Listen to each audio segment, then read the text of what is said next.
Você está ouvindo o Database Cast, o podcast brasileiro que fala sobre banco de dados.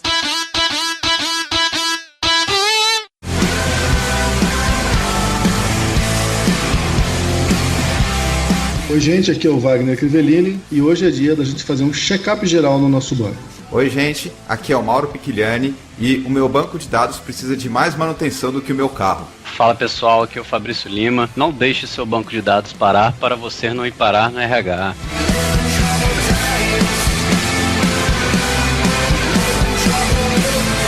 Estamos aqui com o Fabrício Lima, especialista em SQL Server, que fez uma apresentação muito legal aí no último SQL Saturday. E hoje nós vamos falar sobre manutenção no banco de dados. Manutenção de banco de dados é um assunto super importante. A gente sempre acaba falando de uma ou outra coisa, mas nesse programa vamos falar em aspectos gerais, tanto do SQL Server aqui com o Fabrício, como de outras bases, logo após a leitura de e-mails, comentários e tweets.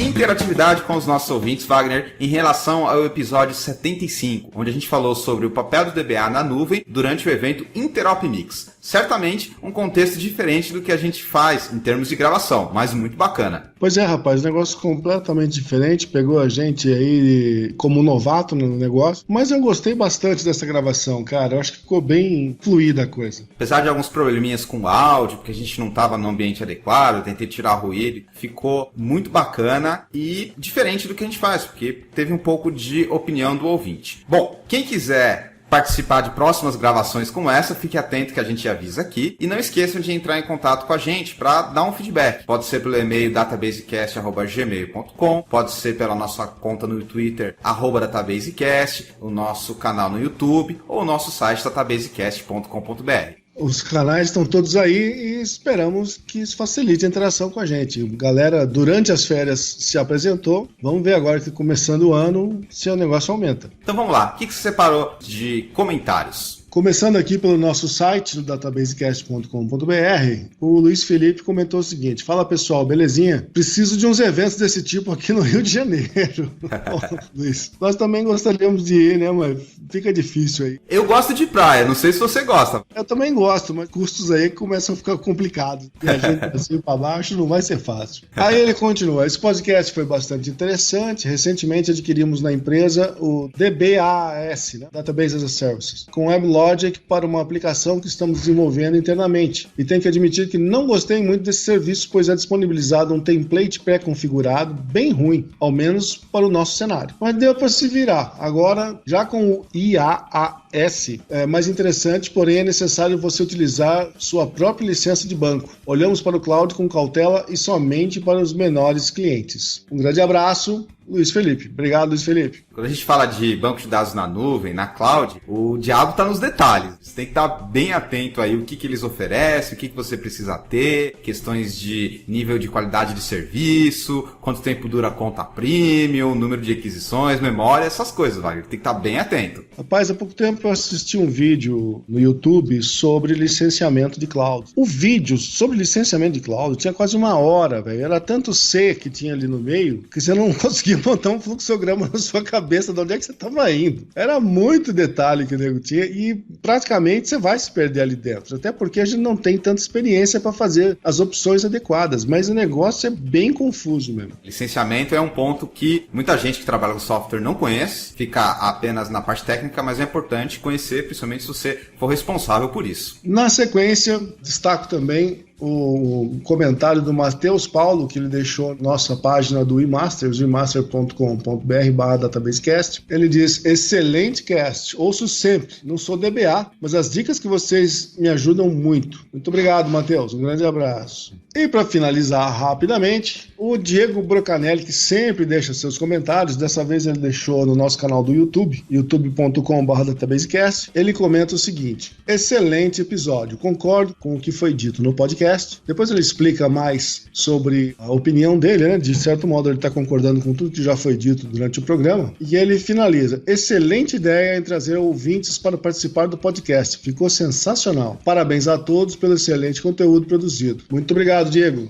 Obrigado, Diego, e a todo mundo que deixou um comentário. Em relação aos e-mails, separei aqui um e-mail do Lucas Moraes. Ele escreveu o seguinte: boa noite, Mauro e Wagner. Gostaria de deixar a sugestão para um próximo podcast: Single Databases versus Multiple Databases. Seria interessante esse assunto. Muitas startups estão surgindo e creio que muitos tenham a mesma dúvida que eu. Falou. Bom, Lucas, obrigado pela sua sugestão. A gente pode falar um pouco sobre isso, mas, em geral, isso também depende um pouco ali da tecnologia. Por exemplo, se você for falar em termos de SQL Server, você tem múltiplos bancos de dados, mas dependendo da startup, geralmente ela vai ter um só dentro do servidor. Agora, se você falar da arquitetura Oracle, que tem os CDBs, os PDBs, então é meio complicado de encaixar isso. Em geral, pelo que eu vejo, a maioria das pessoas trabalha com um banco de dados para uma aplicação. Às vezes existe necessidade de separar por algum motivo e tal, mas é o mais comum mesmo. Exatamente. Bom, falando em termos de Twitter, tivemos alguns tweets bem interessantes aqui. Destaco o do Daniel Amado, que ele escreveu o seguinte: se o @Pichiliani escreve também enquanto prepara o @DatabaseCast, será um ótimo aprendizado. E aí ele colocou uma imagem do meu livro sobre MongoDB. Obrigado, Daniel. E aproveito para divulgar novamente aqui o meu livro sobre MongoDB, um livro introdutório. Tem à venda na Amazon e no Clube de Autores, então você pode comprar formato digital ou impresso, enfim, e o pessoal tá gostando, isso é bem bacana. Tivemos também um tweet em inglês do Cristiano Grégio. Ele escreveu que a gente estava falando dessa vez sobre o papel do banco de dados na cloud e elogiou o nosso ponto de vista. Um outro tweet interessante foi do Ronaldo, ele também sempre interage aqui com a gente, Ronaldo Ramires. Rapazes, excelente episódio. A dinâmica das conversas no modelo de curtas entrevistas ficou bem bacana. Parabéns. Obrigado, Ramires. E o último tweet que eu vou colocar aqui é o do José Nelson. Atualizando minha base de podcasts, baixando todos os episódios do @DatabaseCast,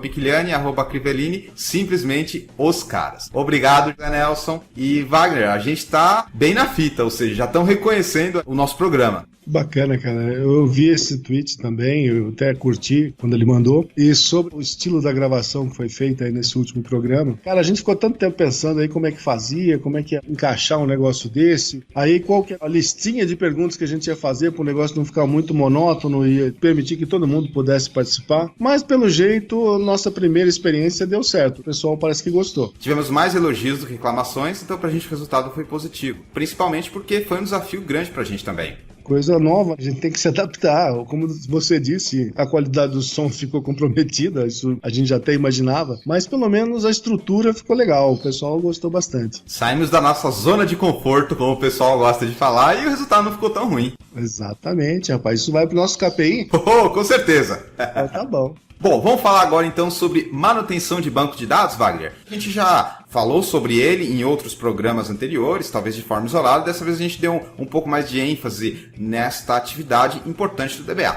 Manutenção é um papo que sempre é mencionado de alguma forma, e a gente achou que cabia um programa inteiro falando sobre isso, e daí o Fabrício veio aqui conversar com a gente, e espero que todos gostem desse programa também.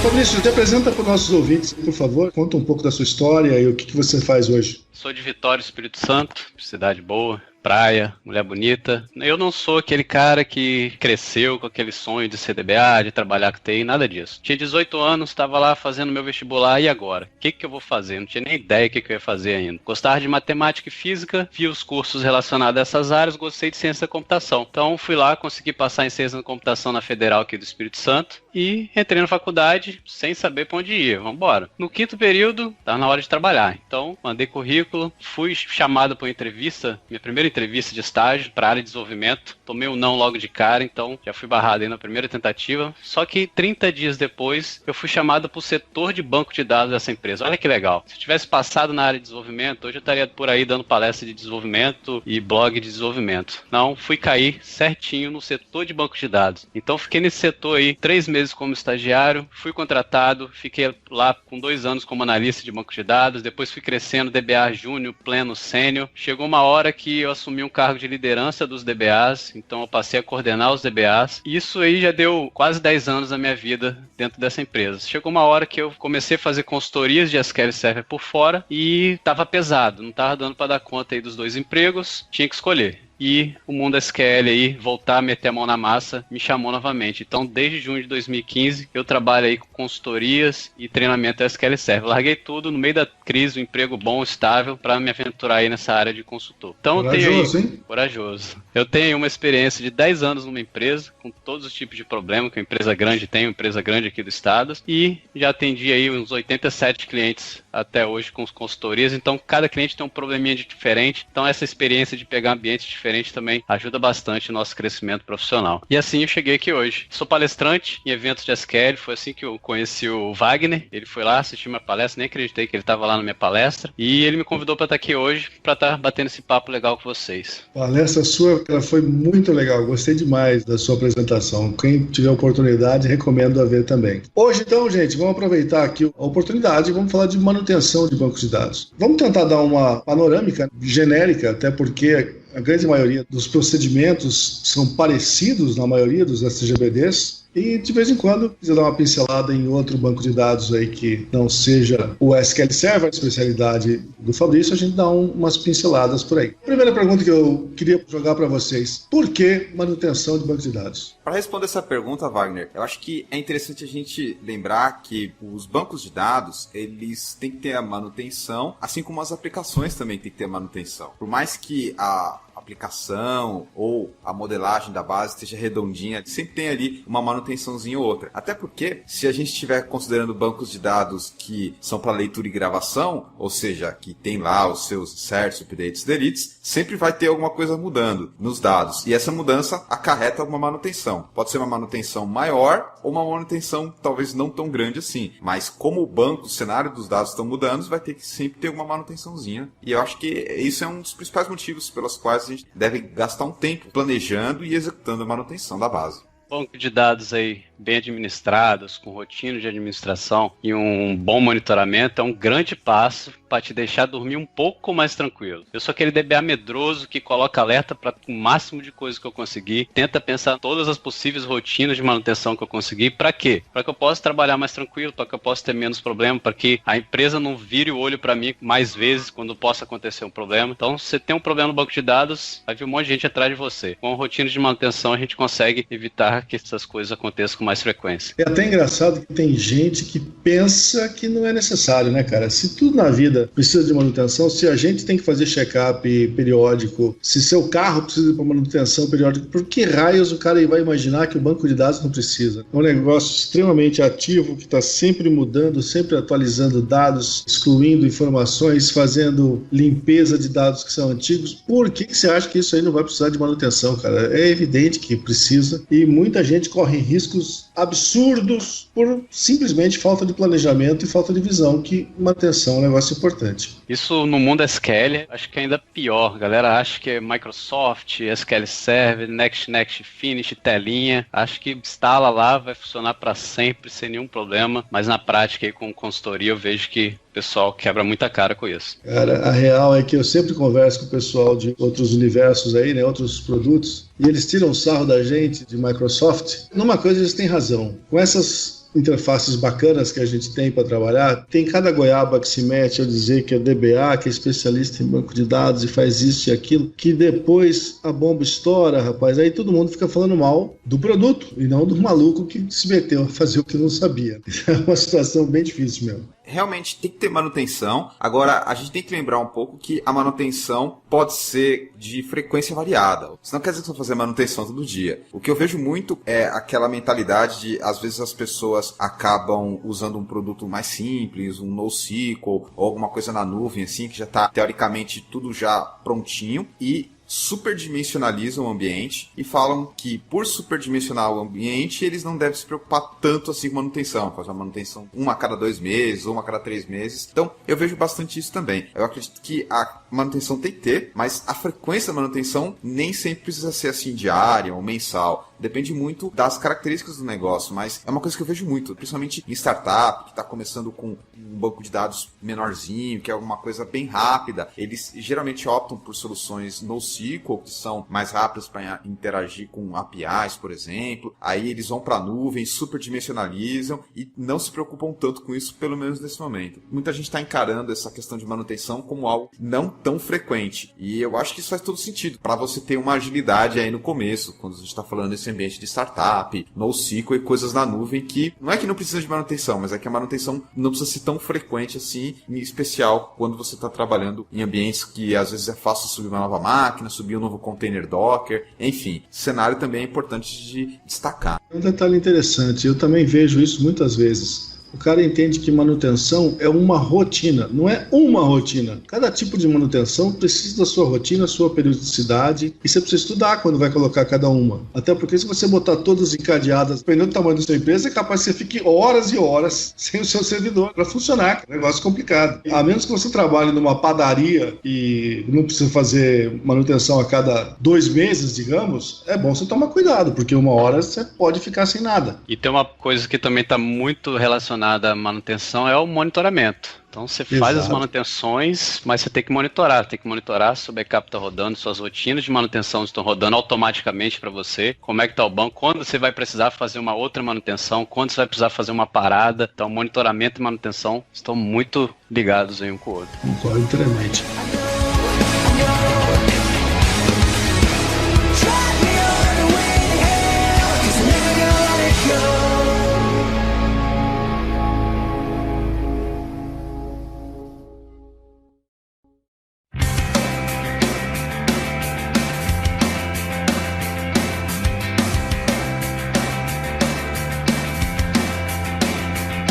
Bom, agora é hora da gente falar dos tipos de manutenção que existem e que são necessários para os nossos bancos. O mais básico de todos, acho que todo mundo vai concordar, que são os backups, mas não é só isso que é rotina necessária para banco de dados. Então, nós temos algumas rotinas para uma parte de segurança aí, para você que não quer perder seu dado. Uma é o backup. Como você já citou, todo mundo sabe, até minha esposa sabe, tem que fazer backup das fotos dela, imagina de um banco de dados. O negócio do backup é extremamente importante e tem gente que não se preocupa em configurar e outros se contentam de fazer um por dia. E o negócio não é tão simples assim, como todo mundo sabe. Se fosse tão simples, os produtos não tinham tantos tipos diferentes de backup disponíveis aí para você fazer um negócio mais legal e mais coordenado, como os backups diferenciais, backup de log, essas coisas todas. Vocês já viram muita gente aí tendo problema com esse tipo de coisa, gente? Quando a gente fala de backup, algumas pessoas às vezes não encaram isso como manutenção, né? Encaram como uma coisa contínua que você deve fazer. Essa é uma maneira diferente de encarar. E backup é uma coisa assim tão complexa quando a gente fala de banco de dados, porque do meu ponto de vista, você tem que pensar numa estratégia de backup, você tem que pensar nas configurações de para onde vai o backup, tem que pensar às vezes até se o backup vai ser gravado numa fita, se vai ser armazenado externo, quais são os parâmetros de compactação, o quanto o backup influencia, enfim, é uma coisa realmente bem complicada. E tem tanta coisa por trás aí de backup que eu acho que a gente consegue fazer um programa só dele. Com toda certeza, é um planejamento enorme para chegar aí. Primeiro, qual que é a necessidade da empresa, né? Parte tudo daí. Ainda mais no caso de alguns bancos de dados, por exemplo, o SQL Server, que associam a execução de certos tipos de backup com controle de log. O Oracle também tem alguma coisa disso, de fazer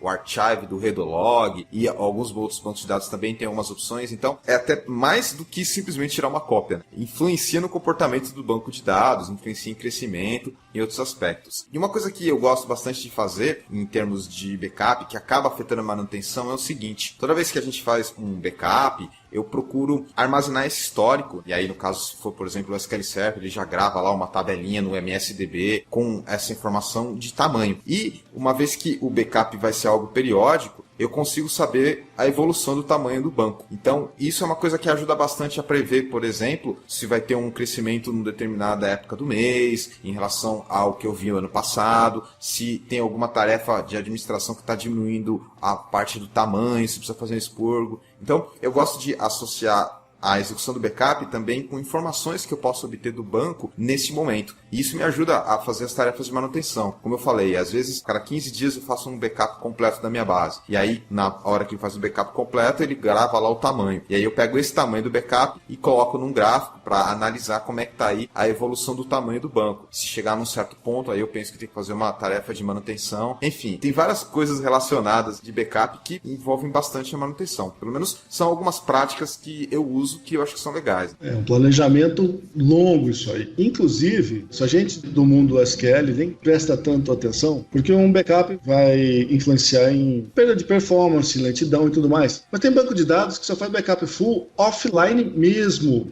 desligado. Aí o negócio é bem mais complicado. Precisa de um planejamento, ver quanto tempo vai levar para fazer esse backup e tudo mais, pra gente não impactar demais o negócio. A coisa fica bem complicada dessa maneira. O Mauro falou um negócio interessante. Backup no SQL não é só para guardar dados, igual ele falou. Ele serve para manter o seu banco de dados. Por quê? Você instala o SQL Server, Next, Finish da vida, o Recovery Model Default das suas bases é um Recovery Full. O que acontece no Recovery Full? Todo insert, update, delete que você faz, ele vai mantendo no seu Transaction Log. E isso é liberado quando? Quando você configura a rotina para fazer um backup de log. Muitos e muitos casos, o cara instala o banco de dados, faz lá o backup full uma vez por dia e não faz mais nada. O que acontece? O log dele fica igual uma bomba relógio. Vai crescendo, até uma hora que estoura. Então, Transaction Log no SQL Server é coisa séria. Não é só para você guardar os seus dados. Pode parar o seu banco de dados. Pode causar uma parada da sua empresa. Rapaz, isso é tão comum, mas tão comum que dá até medo de pensar. Eu lembro que, inclusive, uma vez um ouvinte fez algum tipo de pergunta para nós e a gente foi responder. Eu falei, cara, já até sei do que você está falando. E era o problema dos logs que estavam lotando o disco dele e ele não fazia backup de log nunca. Então o negócio era contínuo, só crescia. Esse é muito tradicional. E é um cuidado tão simples e a galera deixa passar batido. Nos bancos que não possuem esse conceito de log, por exemplo, o MongoDB, o próprio Cassandra, esses caras não têm esse conceito de log de transações, né? É interessante de ver nesses caras que a estratégia de backup é outra. E, geralmente eles trabalham com algo mais simples, do tipo exportar os dados num formato TXT, ou trabalham com um tipo de backup por partição, e aí quando a gente fala partição, a gente está falando de máquinas distribuídas. Então, as características de backup que a gente comenta dependem muito da arquitetura interna do banco. Às vezes pode ser alguma coisa, como a gente está falando aí no caso do SQL Server, que é bem relacionada com o log dele. O Oracle também é mais assim, o MySQL não tanto, e o Postgres também não tanto, eles já separam mais. Mas dependendo da arquitetura aí do banco, não é só o backup, ele influencia no funcionamento do log e do banco de dados como um todo. No SQL Server a gente tem o famoso Recovery Model, que mexe com isso também, e aí afeta questões de backup. É realmente complicado dependendo da arquitetura do banco, mas se realmente você não tiver essa questão de log, aí você tem algumas opções, digamos, mais simplificadas, porém com outras características também igualmente importantes. Exatamente, o negócio vai longe. Quanto mais gente ficar falando aqui, mais detalhes a gente vai lembrar para falar. Como você falou, daria um programa inteiro só para falar de estratégias de backup. Uma pergunta que o pessoal sempre me faz quando eu estou dando um treinamento, falando sobre backup é: e aí, Fabrício, eu rodo isso de quanto tempo? Eu falo para eles: vou te dar uma boa notícia. Não é você que define isso. Você vai virar para sua empresa, para o seu gerente e perguntar para ele: chefe, quanto de dados eu posso perder? Quantos minutos de informações a gente pode perder? Então, quando você pergunta isso para um chefe, ele vai falar: não pode perder nada. Tá doido? Perder informação? Tá maluco? Aí você fala: não, chefe, tranquilo. Vamos então comprar aí uma solução de alta disponibilidade, espelhar o banco em modo síncrono, etc, etc. Aí ele vai falar: opa, calma aí, comprar, vamos conversar direito. Então, perde o menor possível sem que eu tenha que fazer nenhum investimento. Aí você vai cair nas suas rotinas de backup do log, no caso do SQL Server, a cada 5 ou 10 minutos, dependendo da sua empresa. Por aí mesmo, né? Não existe almoço grátis. O pessoal precisa fazer as contas aí e ver o custo-benefício. Esse é o tipo de coisa que precisa ter muito cuidado. Eu lembro uma conversa que a gente sempre discutia de periodicidade de backup de uma base muito grande que o cliente nosso tinha e que, de repente, o bagulho parou e para voltar o negócio no ar era tempo demais. Todo mundo passa por um problema desse tipo. Para voltar um backup foi tempo demais, para voltar o último backup tem algum tipo de problema. Então a gente tem que estar atento a essas coisas, porque senão você pode ficar mais tempo parado do que você precisaria se tivesse feito um bom planejamento. É para essas situações que você planeja o backup. Vai fazer full, vai fazer backup diferencial de quanto em quanto tempo, como é que fica? Tem que planejar sim. Já dando outra tarefa de manutenção para vocês, não adianta nada você fazer backup e não testar. Então, uma rotina sua de manutenção do seu banco de dados é fazer teste de restore. Mas você me sacaneou, né? Porque isso aí estava na minha lista. Então foi mal. Eu nem botei na minha. Não, eu tô brincando, Eu lembrei agora disso. Mas tem que lembrar, sim, eu até botei na minha lista pra gente falar isso e neguinho não faz. Nunca trabalhei em nenhuma empresa que fizesse um teste sério de backup periodicamente, digamos uma vez por mês, tenta um restore de todas as bases. Eu nunca vi isso acontecer. E cara, é necessário, porque vai chegar uma hora, você pode estar tirando backup com algum tipo de problema e aquele backup, na hora que você está fazendo o restore, não sobe. Isso, muito frágeis para isso. Ele começa a pensar nisso quando bate uma auditoria e o cara pede, e aí, cadê a comprovação que você está fazendo teste de restore? Então a gente não pode esperar que isso aconteça. O dado é nosso, nós temos que cuidar e temos que testar se esse negócio vai voltar. Precisamente, cara. Não adianta fazer só o backup. Eu sempre brinco, né? Eu não tenho medo do backup, eu tenho medo do restore. E a ideia do teste de backup, de se fazer um restore periódico em base de teste, ou o que seja, é exatamente para isso, para ver se os seus backups estão íntegros, se eles vão servir para a hora que você vai precisar. É fundamental. E pouquíssima gente dá devida atenção. A outra rotina de administração que a gente tem no SQL, que deve ter nos outros bancos de dados, é validar corrupção de dados. Então a gente tem no SQL uma rotina chamada CheckDB, que varre aí as páginas do começo ao fim de sua base para verificar se tem alguma coisa corrompida, se o disco deu algum problema fisicamente, estragou algum dado seu, e vai por mim. Quanto mais rápido você descobrir uma corrupção, menor vai ser o seu problema. Então, quanto mais você checar isso, mais a chance de achar isso mais rápido. Exato, cara. Essa questão de corrupção, Fabrício, é interessante deixar isso claro, porque existem vários níveis de corrupção. Até onde eu vejo, a maioria das vezes, o primeiro sinal de corrupção que você vai ter vai ser alguma coisa do sistema operacional, que aí ele já vai indicar. Então, se você estiver trabalhando lá com rede, com storage, ele já deve ter algum tipo de ferramenta que pode te ajudar, assim, externo do banco. E interno do banco você também tem algumas coisas, mas, pelo menos na experiência que eu tive, sempre com problemas de corrupção, geralmente alerta alguma coisa fora do banco, seja na ferramenta de monitoria do sistema operacional ou na própria ferramenta de monitoria do hardware. Realmente é legal fazer algumas coisas dentro do banco, mas às vezes certos níveis de monitoria e manutenções externas ao banco que tangem o sistema operacional também vão estar bastante envolvidas nesse aspecto. Bom, vocês estavam falando do CheckDB ser uma exclusividade SQL, né? Na verdade não, eu lembro de um recurso do DB2, é o Inspect, tinha uma funcionalidade parecida, era para você verificar a integridade física do seu banco de dados, verificar se está tendo algum tipo de problema e assim por diante, porque senão você começa a tirar backups da sua base corrompida, na hora que você for restaurar, você vai ter um restore corrompido, e é outra coisa que eu vejo pouca gente fazendo com tamanha periodicidade. Eu já peguei casos que o cara descobriu que a base estava corrompida fazendo select. Fez um select, tem um erro grave, matou a conexão dele. O cara no banco que ele descobriu o problema de corrupção. Tem outros bancos de dados também que fazem alguns testes de corrupção, mas isso quando eles já estão fazendo certas atividades. Por exemplo, no Postgres você tem o Vacuum, que é um comando que meio que dá organizada lá na página de dados, na página de índice e tal. E aí nesse momento ele também já checa por corrupção. O MySQL também tem algumas ferramentas semelhantes e é isso que eu tô vendo muito. Cada vez mais essa checagem de corrupção junto com outras tarefas periódicas que você devia fazer. E talvez nem tanto separadas. O MongoDB tem algumas coisas que você consegue reorganizar os índices lá e nesse momento ele já checa por corrupção, já vê se tá tudo ok. E aí dependendo da situação ele já consegue resolver esse corrupção ou não para você, enfim. Então, em geral, é mais comum encontrar esse teste de corrupção e de checagem para ver se está tudo direitinho lá com a página de dados, página de índice, e geralmente quando você faz alguns comandos de manutenção geral, em algum aspecto, como eu falei, tipicamente de compactação ou checagem de índice, etc. Às vezes está embutido ali dentro e você nem sabe. No SQL nós temos no backup uma opçãozinha chamada checksum. Então, tem uma demo que a gente corrompe uma página, roda o backup sem o checksum, ele roda bonitinho, salva lá o arquivo, o cliente fica feliz da vida. Agora, quando você roda o backup com a opção checksum, o backup falha e você saberia aí que você já tem um problema na sua base.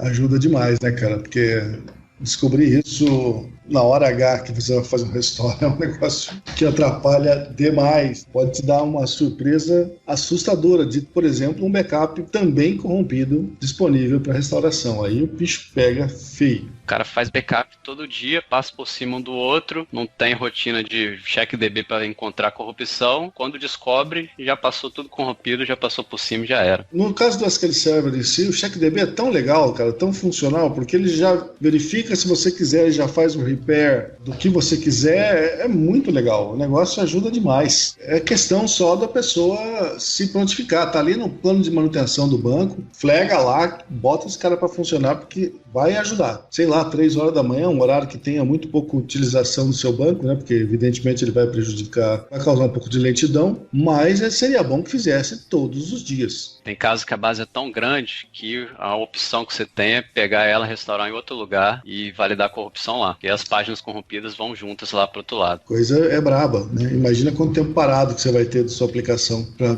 executar um processo desse. É sempre dinheiro perdendo. Não sei se eu estou errado aqui, eu queria até pedir opinião para vocês, mas eu fiquei com a impressão, durante os anos de experiência que eu tenho como DBA, que corrupção ocorre muito por problema de disco. E isso é uma coisa que eu tô vendo que tá diminuindo bastante, porque com a adoção de bancos de dados na nuvem, tá tudo ali na memória. Você tem isso completamente abstraído de você, e aí você tem um RAID lá por trás. Então, realmente é isso mesmo que acontece. Você também tem essa impressão que a maioria dos problemas de corrupção são relacionados a disco, em particular aí ao disco mecânico? Inclusive, a impressão que eu tenho é que isso era muito mais comum antigamente. Antigamente era muito mais fácil você achar uma base corrompida que acontecia com uma determinada frequência. Hoje é muito mais difícil. Acho que até porque os equipamentos que a gente usa para storage, os SANs e os NAS da vida, são muito mais preparados para lidar com esse tipo de falha e evitar que o banco de fato se corrompa. Porque hoje em dia é bem mais complicado você achar alguma coisa assim que vai parar mesmo porque corrompeu página. Existem casos mais simples, que às vezes corrompeu porque aconteceu algum tipo de falha momentânea ou pontual, mas as falhas brabas que antigamente botavam um banco suspect, hoje em dia são bem mais difíceis de se encontrar, pelo menos no ambiente que eu trabalho. E no seu caso, Fabrício, você que tem percorrido bastante empresas aí, tem visto isso com alguma frequência, como era antigamente, ou você também percebe que diminuiu? Então, a visão de vocês é essa mesmo.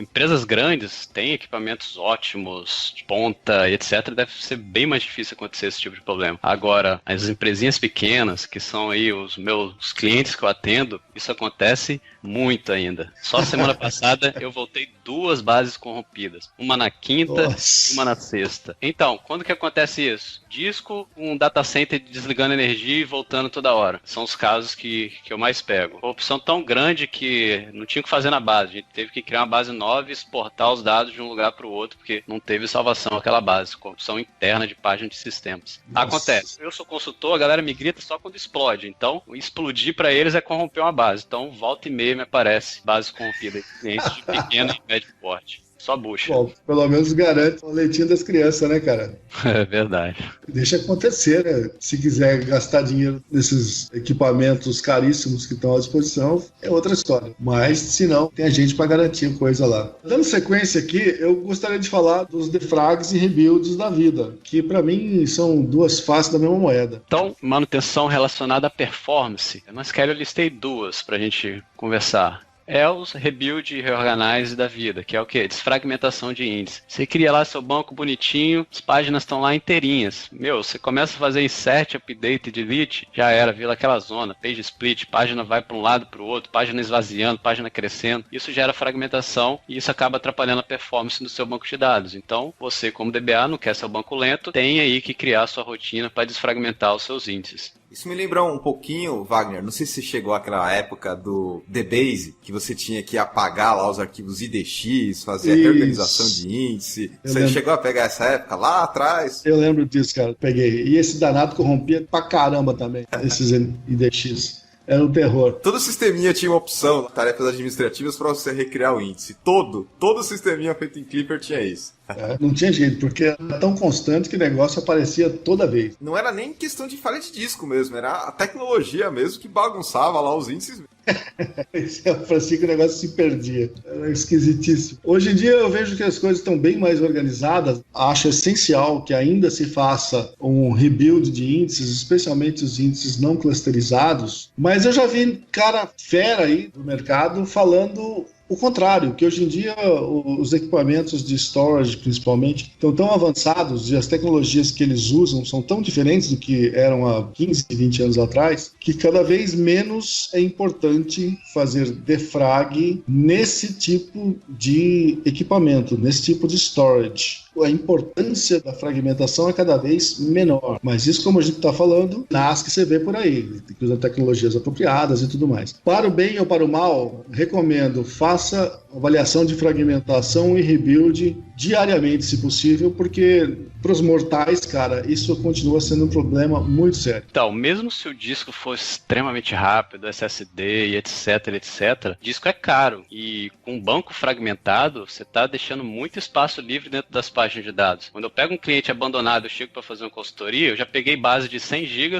um simples rebuild diminui a base para 80 GB, 70 GB. Então, 20 e 30% da base estava sendo desperdiçado à toa, com páginas vazias devido à fragmentação. E isso acaba torrando o dinheiro da empresa com relação ao storage. Ele tem um disco bom, mas está gastando ele à toa. Nesse sentido de custo de disco, mesmo nessas tecnologias maiores, acredito que é um ponto interessante a se observar. Concordo com você que isso é importante se manter e se verificar. Em relação a isso que você comentou, faz um pouco de sentido essa afirmação que você viu, principalmente nesse contexto que eu falei. Você tem banco de dados na nuvem. Lá na nuvem, provavelmente ele está numa máquina virtual ou num container Docker, que está tudo na memória. Então, o acesso é muito rápido, porque você não vai toda hora pro disco. Mas, sobre outro ponto de vista, a gente está falando de uma desfragmentação lógica, né? Uma desfragmentação que está dentro do banco de dados aí, e não uma desfragmentação do arquivo no sistema operacional. Porque mesmo que tiver alguma desfragmentação do arquivo no sistema operacional, aquilo que eu falei, como está tudo na memória, meio que acaba compensando e você nem percebe essa pequena desfragmentação. Agora, quando a gente está falando de desfragmentação lógica, que é o que está dentro do banco, aí sim, realmente, tem isso que o Fabrício falou, de estar ocupando muito mais espaço, ele está navegando por muito mais páginas de índices ou páginas de dados do que deveria, então gera problema de desempenho, e aí você tem que analisar isso. Agora, novamente, você também tem que ver qual é a estrutura do seu banco, porque nem todo banco de dados trabalha com essa estrutura de índice por árvore ou fazendo uma ligação por página, que são tradicionais, no caso do SQL Server e do Oracle. Dependendo do sistema de armazenamento que o seu banco está utilizando, às vezes ele não trabalha desse jeito. Por exemplo, bancos orientados a grafos não trabalham com esse conceito de página de dados. Eles usam outras formas de armazenamento, outras estruturas, e aí a desfragmentação não acontece dessa forma. De forma semelhante, você tem bancos como, por exemplo, aquilo que o pessoal usa junto com o Elasticsearch, que é um banco de dados NoSQL para fazer pesquisa muito rápido. Ele trabalha com textos ali de uma forma completamente diferente, índice invertido e tal, e por trás não tem as páginas de dados. Então a desfragmentação ali depende muito desse contexto. Por isso que, assim, não está 100% errado o que esse cara falou aí, que você leu no artigo, mas também depende muito da situação. Em geral, a desfragmentação é um problema, principalmente quando você tem índices. Agora, os índices, eles têm que estar organizados de uma forma que seja propícia à fragmentação conforme existe o uso, entendeu? Então, só para deixar um pouco mais no contexto aí, porque hoje em dia a gente não tem mais só esse cenário que o Fabrício falou, lá o servidor, que o cara investe numa máquina, e aí o cara tem esse problema de disco. Não é 100% assim. Tem muitos casos onde, efetivamente, fragmentação não pode ser um problema. Só para deixar claro minha posição a respeito desse assunto, eu concordo com vocês totalmente da importância da fragmentação, até porque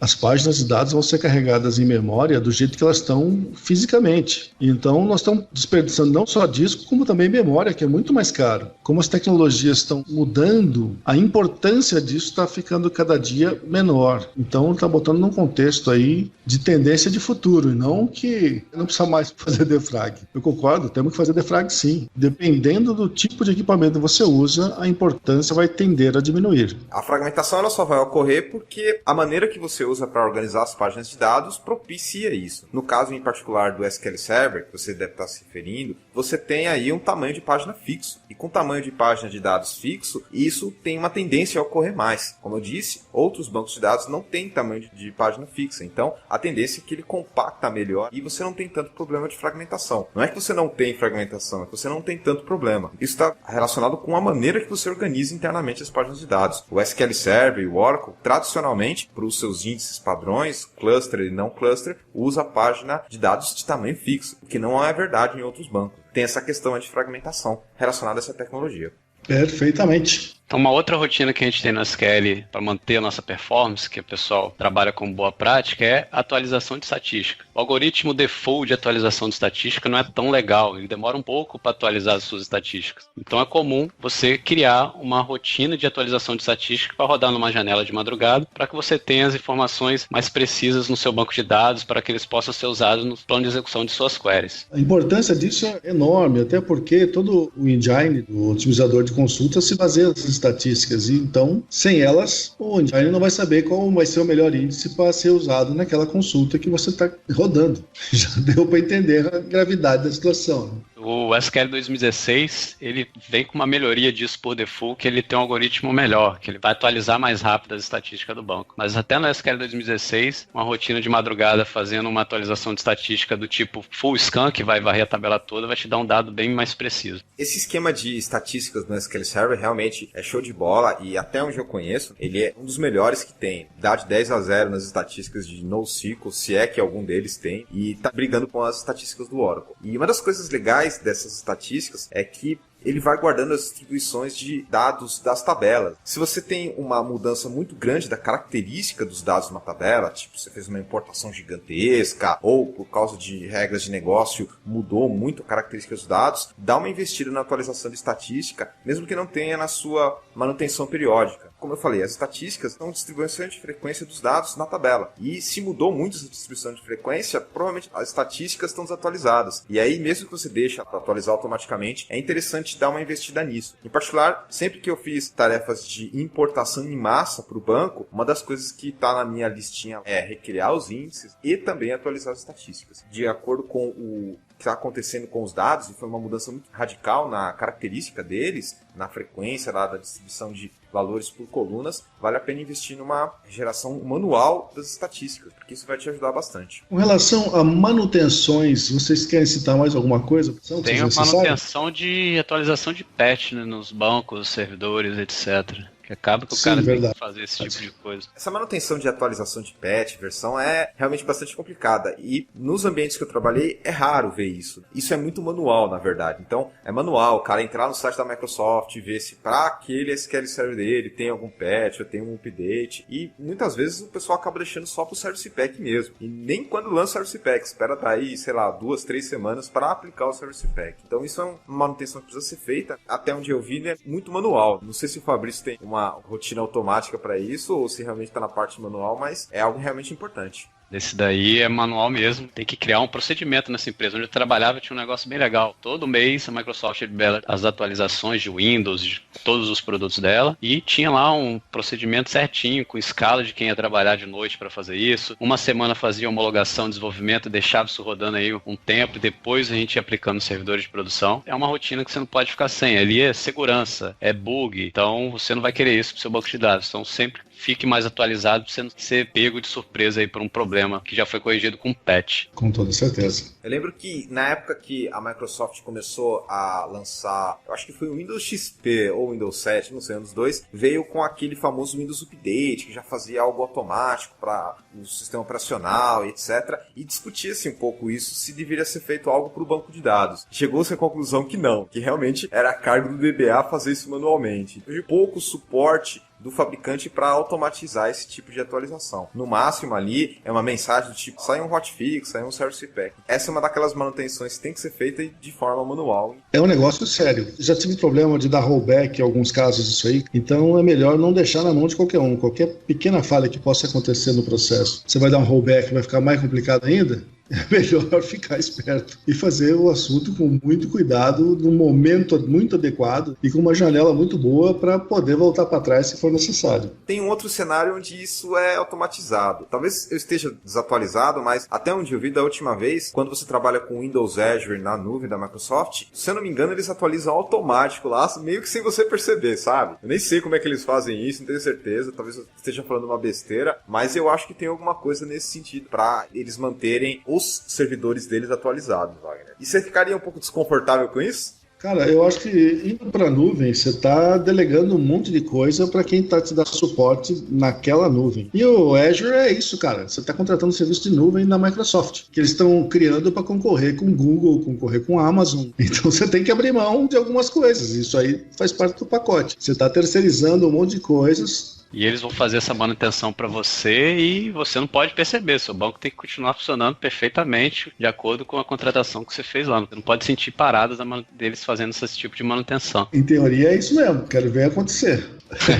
É complicado. Óbvio que tem diferentes níveis de serviço na nuvem. Estou falando daquele serviço do Azure onde você só usa o banco as a service que eles falam. Então, realmente, eu não sei como é que é, mas até onde eu vi tinha uma atualização automática para eles falarem que eles têm que garantir o ambiente deles mais atualizado. Inclusive, novas funcionalidades do banco sempre estão sendo colocadas primeiro na nuvem. E aí depois que vem pro produto no lançamento, ou no hotfix, ou no service pack. Tem uma outra categoria de manutenções aqui que eu gostaria de falar, senhores, que eu chamaria mais de monitoramentos do que de manutenções. Apesar de eles serem periódicos e poderem até acompanhar as rotinas normais de manutenção, eu chamo isso aqui mais de monitoramento. E são tantas coisas aí que a gente precisa fazer de monitoramentos que ajudam aí na saúde do banco, que eu vou tentar me concentrar aqui em alguns itens principais. Por exemplo, consumo de memória, consumo de CPU e assim por diante. Uma das coisas que eu acho importante verificar é qual o nível de consumo de CPU que você tem historicamente na sua máquina. Se você está chegando muito perto de 100% com frequência, se está na hora de pensar num upgrade, pensar de fazer qualquer outro tipo de coisa para mudar o seu processamento. Então, é um tipo de monitoramento que eu acho muito importante, porque aí ele vai te deixar fazer um planejamento melhor da capacidade da sua estrutura. Esses monitoramentos que você comentou, Wagner, eles podem levar a uma manutenção. Às vezes emergencial, às vezes não, mas dependendo do nível dos valores das suas métricas, pode implicar em uma manutenção. Até incluir a questão do gerenciamento de mudança que nós falamos recentemente aí num outro programa. Você verifica que seu disco está acabando, por exemplo. É uma das questões que eu sempre listo aqui nos meus monitoramentos. Verificar crescimento de consumo de disco. Você faz uma extrapolação aí e verifica nos próximos 6 meses você vai acabar ficando sem disco. Então você tem que tomar uma providência para disparar a compra de equipamento, né? Uma janela de manutenção para você acrescentar aquele disco e fazer as devidas apresentações daquele disco no seu sistema operacional e assim sucessivamente. Mas com certeza a gente encadeia um monitoramento simples desse, que tem que ser periódico, com um monte de ações que pode vir acompanhando ele. E essas compras demoram, então você não pode descobrir isso em cima da hora não, tem que ser um negócio bem acompanhado com bastante antecedência. Você viu que os 6 meses que eu falei, eu fui um pouco otimista, porque tem lugar que 6 meses é pouco. Muitas dessas monitorações, Wagner, você é responsável por fazer. Então você tem que ir lá e montar. Ou seja, o banco ele não te fala o que tem de errado. Não é que nem, por exemplo, no painel do seu carro, se tem algum problema, já acende a luzinha. Não, você que é o responsável por fazer esse tipo de monitoração de disco, CPU e memória. Você botou o dedo na ferida agora, né? Porque é por aí mesmo. É mais sua experiência, o seu feeling e o que você ouviu de importante aí na comunidade, recomendações da comunidade como melhores práticas, é que vão te levar a fazer esses monitoramentos, porque não tá escrito em todo lugar não, velho. Não é fácil assim não. Tem algumas coisas que você pode pegar nos logs, mas aqui eu não tô falando dos logs do transaction log, eu tô falando dos logs de texto que os bancos de dados geram. Geralmente eles trabalham com um esquema de reciclar o log, então toda vez que você para e sobe o serviço de banco de dados, ele gera um novo arquivo, enfim. Esse log, ele vai te dar informação, e aí você também pode configurar vários níveis de verbosidade, quão verboso vai ser esse log,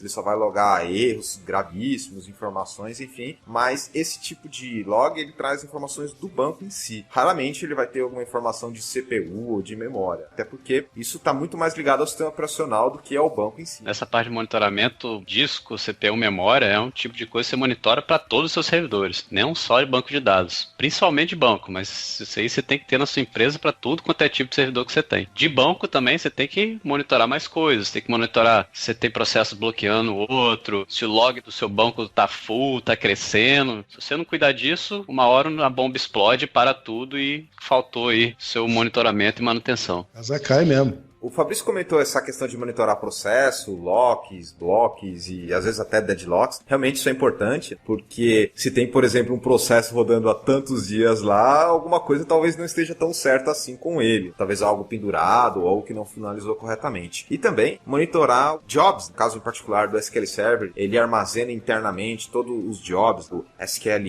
Agent, então também tem que monitorar como é que está o estado desses caras. Eu só tenho uma intuição que o Fabrício deve usar bastante os jobs. Nossa, uso demais. Eu crio pelo menos uns 15 jobs de manutenção, todo servidor que eu administro. Então é job para tudo quanto é tipo de rotina, alerta, monitoramento, manda um checklist diário com uma penca de informações para você estar monitorando aí diariamente. Quebra um galho danado mesmo, cara. Isso é essencial. Um elogio pro produto. O SQL Server tem uma lista de relatórios default que acompanham eles, que se você parar para olhar bem, cara, tem informações muito relevantes ali dentro. Sobre a saúde do seu banco, sobre como está funcionando o seu servidor, o que está pegando na sua instância, quem são as consultas mais pesadas. Então são relatórios assim que estão ali escondidinho nos botão direito da vida que você sai pesquisando, mas se você olhar aquele relatório em si, te dá muita informação, até onde trabalhar melhor, por exemplo, desenvolvimento. Você chega no cara, eu tô com um problema aqui, consumo de CPU muito alto, e eu tô verificando aqui que a sua consulta tal do seu banco X é a que faz 90% do consumo dos 10 maiores consultas na minha instância. Então você, por favor, vamos tomar uma providência aqui, o que está acontecendo com essa consulta para a gente melhorar. Diagnósticos, vamos falar assim, que ajudam muito na hora de você fazer uma melhoria que for resultante desse monitoramento que a gente está falando. O SQL Server está de parabéns, a integração que ele tem, os jobs com os medidores de desempenho, aí você também liga com esses dashboards que o Wagner falou, por trás disso tem um trace que ele faz, tem um monte de tabela de sistema, do dicionário de dados que fica coletando essas informações. Na minha opinião, pelo que eu conheço dos outros bancos, do SQL Server é o mais legal, porque ele é tudo integrado, relativamente fácil, e você não precisa se preocupar com tanta, digamos assim, configuração para poder começar a usar isso. Outros bancos, como por exemplo o Oracle, também tem esses recursos, mas você tem que ativar parâmetro, ligar coisa por sessão, aí você tem que usar uma ferramenta, aí você tem que correr atrás, aí alguma coisa em job você tem que ir para uma outra ferramenta, que é um outro serviço que eu falo do Oracle. Outros bancos você tem que criar a tarefa lá no Cron Tab, sabe? É muito isolado, muito separado. E esse da SQL Server é tudo integrado, então tiro o meu chapéu para todas essas facilidades para o DBA que realmente te dão produtividade. Você tem que ficar ligando um trace de um lado, aí analisando uma tabela de outro, aí abrindo uma ferramenta, não. Já está tudo ali meio que embutido, Wagner. Isso é show de bola. É inegável, cara. Produtividade. Exatamente, Fabrício. Exatamente. E são fantásticas, cara. DMV é lindo. O cara que inventou isso, a gente tinha que ir lá dar um prêmio para ele. Isso é lindo Exato. demais. E você para pensar o que tem de trace automático rodando ali para aquelas DMV serem populadas, cara. Pô, é muito legal. A gente falou um pouco dessa questão de trace e realmente isso é muito importante. Não só para você fazer a monitoria, mas também às vezes quando você quer um ponto específico. Você está fazendo lá uma tarefa de Tani e aí você tem que ter um trace específico. E dependendo do banco, isso pode ser realmente complicado para você ativar e desativar depois, porque certos traces têm um impacto no desempenho do seu servidor. É importante saber como lidar com isso e também saber o quanto de impacto isso está tendo enquanto esse trace está ativado, porque óbvio que você não pode deixar o trace rodando para sempre. E saudades do SQL Profiler. Agora é tudo Extended Events. É tudo, cara, tudo nessa base. Eu vi uma palestra inclusive do SQL Saturday falando deles, que foi da Sulamita. A Sulamita apresentou, bem legal a palestra dele, um negócio tão simples que a gente não costuma usar, mas ele é bem flexível, cara, tem muita coisa ali dentro e ela mostrou como era fácil configurar, que tinha tanta opção que a gente acaba se perdendo, mas é legal mesmo. Outros monitoramentos que eu costumo fazer nos meus bancos, que nem sempre são tão, como eu vou falar, tradicionais assim, mas que eu acho relevante. Em primeiro lugar, verificar a existência de logins que deveriam estar desativados. Tipo, funcionário saiu da empresa, o login dele continua no banco. Não devia. Então esse é um tipo de coisa que a gente precisa verificar. Se o login dele ainda estiver no banco, está na hora de eliminar porque o cara saiu da empresa. Então é um monitoramento que eu acho muito importante ser feito. Ou porque o cara saiu da empresa, ou porque ele mudou de departamento, não é mais de TI, não pode ter acesso a tal e tal coisa. A gente tem que ter um controle disso. E não é em todo lugar que a gente vê uma equipe voltada para esse tipo de controle, que é, eu acho, essencial para a segurança da informação. Segurança muitas vezes no banco de dados é negligenciada, Wagner, e acontecem essas brechas. Dependendo da configuração que você tiver, da quantidade de usuários, de como você lida com isso, você precisa dar uma olhada. Certas aplicações onde todo mundo se conecta só com um login, isso não acontece tanto. Tipicamente a aplicação web, lá que tá só a aplicação web usa o mesmo login, mas em certos cenários realmente é importante dar uma olhada nessa questão de logins. Inclusive, eu sempre emendo esse primeiro monitoramento com um segundo, porque é muito comum em ambientes em que o login de aplicação é único, só que tem muito nego, por algum acaso tem acesso à produção e faz consulta em produção sem usar o login de aplicação, que ele não deveria ter acesso. O cara pega o login dele e vai direto para a produção. Isso não deveria acontecer, até porque tem muitos sistemas e aplicações hoje em dia que são monitorados, tipo, eu sempre erro esse nome, Sorbonne-Sachs, não é isso? Sarbanes-Oxley. Conhecido só como Sarbox. Então tem muitas aplicações que são auditadas que não podem ter esse tipo de acesso. Então eu acho relevante também você ter esse monitoramento de acessos indevidos à produção. Eu já vi desenvolvedor rodando um select em produção e atrapalhando lá o ambiente. Você vai reclamar com o cara e o cara manda. Pô, mas eu rodei com o if no lock, não atrapalhei ninguém, não tô bloqueando ninguém. Eu sou legal.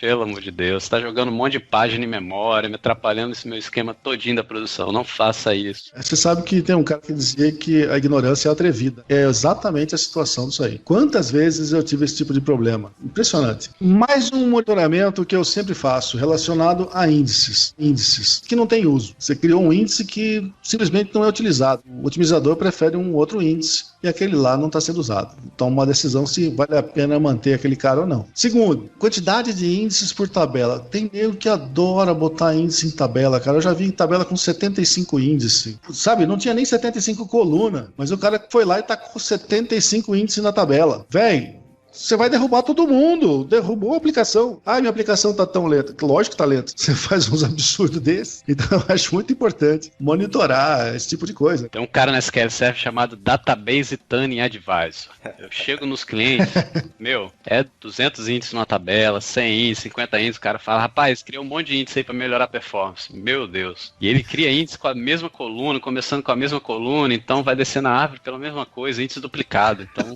complicado. Database Tuning Advisor em mãos erradas, é um negócio É um terror, cara. É um tiro de 12 no pé. Vai espatifar tudo mesmo. Eu já ouvi tanta reclamação que às vezes eu fico pensando se o Database Tuning Advisor realmente é benéfico ou não. Porque também me tanta pergunto. Gente reclamando, mas pra pessoa que não conhece, deve bater o olho lá e falar que deve ajudar. Mas quem realmente conhece do assunto sabe que tem um potencial pra fazer algo ruim pro banco muito grande. Também morro de medo dele, cara. Isso me conecta com uma coisa que a experiência me provou e que está envolvido com essa questão de monitoria e manutenção. Sempre que você puder, monitore aquelas coisas que já deram problema no passado. Isso é uma receita para você ficar alerta, porque se alguma coisa já deu problema no passado, a probabilidade de dar problema no futuro vai ser muito grande e a chance de você ter que dar uma manutenção por causa de algo que já aconteceu vai ser grande também. Fica como dica aí, independente do banco, tecnologia, monitore as coisas que já deram problema no passado, porque às vezes as coisas não estão indo tão bem assim quanto a gente queria, ou seja, você pensa que está tudo estabilizado e não tá. Óbvio que às vezes você não precisa monitorar para sempre, mas fica de olho naquilo que já deu problema no passado. Você tem toda a razão, Mauro. A minha mãe, já falecida, dizia que cachorro mordido de cobra tem medo de linguiça. É por aí mesmo, tem que ficar esperto. O Wagner citou sobre a DMV de utilização de índice. Você pega uns sistemas criados aí há uns 10 anos, os caras criam uma penca de índice. Você chega lá, ninguém tem coragem de meter a mão em nenhum índice daquele. Ah, tava funcionando aí há 10 anos, tá doido, vou tirar isso. Cara, essa DMV veio salvar isso. Então você agora consegue ver, agora não, já tem bastante tempo, você consegue ver exatamente quais índices estão sendo utilizados. Então agora você acaba criando coragem, mais certeza daquele índice você pode excluir ou não. Antigamente isso era complicado. É verdade.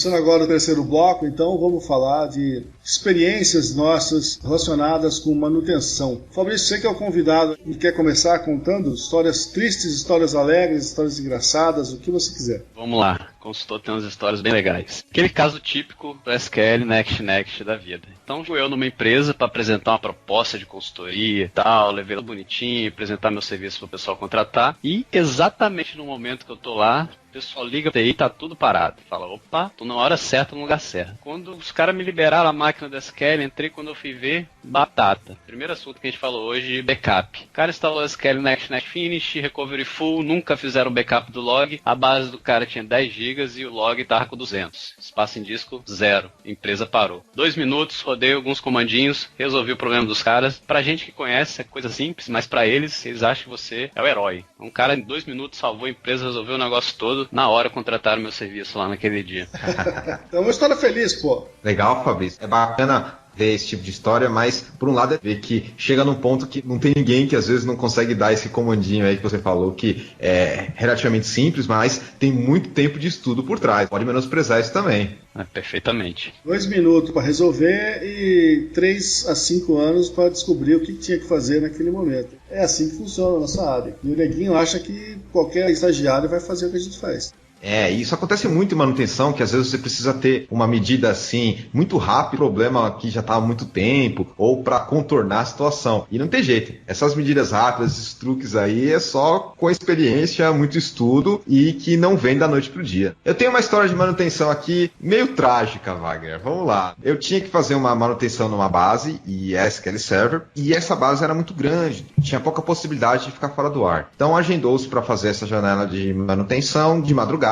Aí eu tive a oportunidade de fazer de casa. Então, toma essa, acordar 4 horas da manhã, acender a luz da casa, incomodar toda a família e estabelecer lá a conexão via VPN e vamos fazer. E aí, antes de fazer essa tarefa, eu já tinha deixado copiando o arquivo. Então, eu baixei a base, coloquei ela como offline e tinha deixado copiando os arquivos lá, o MDF, LDF, para depois atachar numa base. Fui fazer manutenção, acordei de madrugada, comecei a fazer tudo sonolento e tal. E aí, quando eu tava começando a acordar, fazendo as coisas direito, e por algum motivo quase não atachava. Foi uma frustração, porque para agendar essa janela de manutenção foi tipo 2 semanas convencendo a gerência, e aí depois tive que, antes de começar na janela de manutenção, baixar a base antes para começar a copiar, aí ficou tipo copiando 3 horas o arquivo, e aí depois não atachava, não subia. E o desespero, e aí o que eu faço? Faço daqui, não dá tempo de fazer backup, então foi bem complicado essa manutenção, acabei não conseguindo fazer a manutenção, mas peguei lá os arquivos de dados, de log, para ver o que era. E depois, no dia seguinte, a base estava no ar, não consegui fazer a manutenção, mas com os arquivos de log e de dados, aí eu fui descobrir o que era mais para frente. Ele até tinha copiado correto, não tinha nenhum problema de corrompimento ou algo do tipo, mas por algum motivo não estava conseguindo atachar a base. E aí acho que, no caso, se eu não me engano, ou era algum problema de permissão de login que não estava no banco master, ou era alguma coisa nesse sentido, que o banco só não era o suficiente para ter uma coisa no master que eu estava claro ali. Então foi bem frustrante esse tipo de manutenção, porque demorou um tempão para copiar, e aí depois que termina de copiar, você fica feliz, e na hora que vai fazer não funciona. E aí, para você entender o que é, você não tem o tempo suficiente. Então, isso é uma coisa que deixa eu bastante chateado, mas pode acontecer. Você cria aquela expectativa, não, tá acabando, vou fazer, e na hora começa a dar um problema, e você não consegue resolver isso em tempo hábil da sua janela de manutenção. Realmente isso é meio complicado e foi bem triste. Faz parte da vida do DBA, né? Com essa experiência que a gente cresce. Exatamente. Que joga que quem nunca passou por uns bicos desse em janela de manutenção, cara. É um terror. Tá sempre acontecendo alguma novidade. A história que eu escolhi para contar hoje não aconteceu comigo. Foi um assunto que envolveu um colega da minha equipe, que ele tinha criado um monitoramento para verificar acessos indevidos na produção. E certo dia um coordenador apareceu xingando todo mundo lá e contatou direto o nosso gerente de infra, porque onde já se viu, porque a base dele tinha sido corrompida, que era isso, que o pessoal de infra não tomava conta e tudo mais. E esse meu colega, enquanto ouvia essa conversa mole, foi pesquisar o monitoramento dele, gerou um relatório e verificou que 1 hora antes, um determinado login que era de um profissional da equipe desse coordenador tinha acessado a base e executado alguns updates, e daí nós tivemos a reclamação de perda de dados. Ou seja, todo mundo tem que botar para os quentes na conversa, porque a gente estava garantido por conta dos relatórios que o colega tinha se antecipado. Isso que é legal. Na hora H, quem tem garrafa vazia para vender pode gritar mais alto. O neguinho chega gritando achando que a gente não tem informação e tomou uma invertida muito engraçada. Bom, tá na hora então dos nossos agradecimentos finais aqui. Fabrício, muito obrigado por aceitar o nosso convite de gravar esse programa e queria que você deixasse suas palavras finais aí para os nossos ouvintes. Bom, pessoal, eu que tenho que agradecer. Até hoje eu assisti esse programa e indicava ele para várias pessoas e hoje eu tô aqui participando dele, podendo aí compartilhar minhas experiências com vocês do dia a dia, então isso é bem gratificante, bem legal, muito obrigado mesmo. E a dica que eu deixo pra galera é, monitore seu banco de dados, crie suas rotinas. Cara, fazendo isso você vai dormir um pouco mais tranquilo. Então você tem que ser um DBA medroso. Pensa o máximo, faz todo o esforço para que não tenha problema nenhum no seu ambiente, para não vir a empresa inteira nas suas costas quando parar alguma coisa. Então tenha medo e isso vai te dar um foco maior aí para seu banco de dados não parar.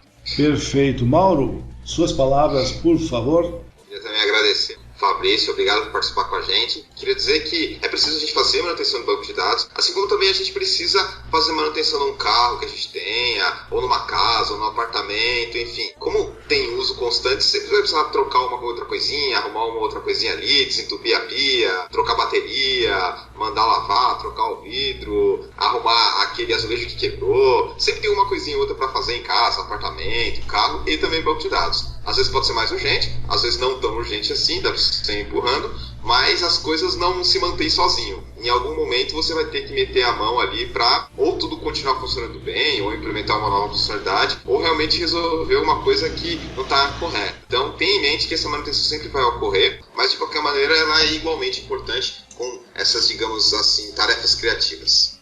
Bom, da minha parte, assim como o Mauro e o Fabrício, eu sempre uso a analogia da manutenção do carro e a manutenção da sua casa e os seus check-ups de saúde pessoal. Cara, por mais chato que seja a gente pensar em fazer manutenção e monitoramento, ela é essencial. E se você quer usar a sua imaginação, usa para inventar monitoramentos que você acha que podem te ajudar em momentos críticos, como esse do caso do colega que eu falei. Foi iniciativa dele, geração de um monitoramento ali, que era um problema especial dentro da empresa, e na hora que o bicho pegou, ele estava com a faca e o queijo na mão para se defender, cara. Use sua imaginação para se antecipar aos problemas e não só saber quando ele ocorre, né, ou quando vai acontecer, mas também documentar o que já aconteceu dentro do seu ambiente. Com isso, nós encerramos mais uma gravação aqui do Database Cast. Espero que vocês tenham gostado e até a próxima, pessoal.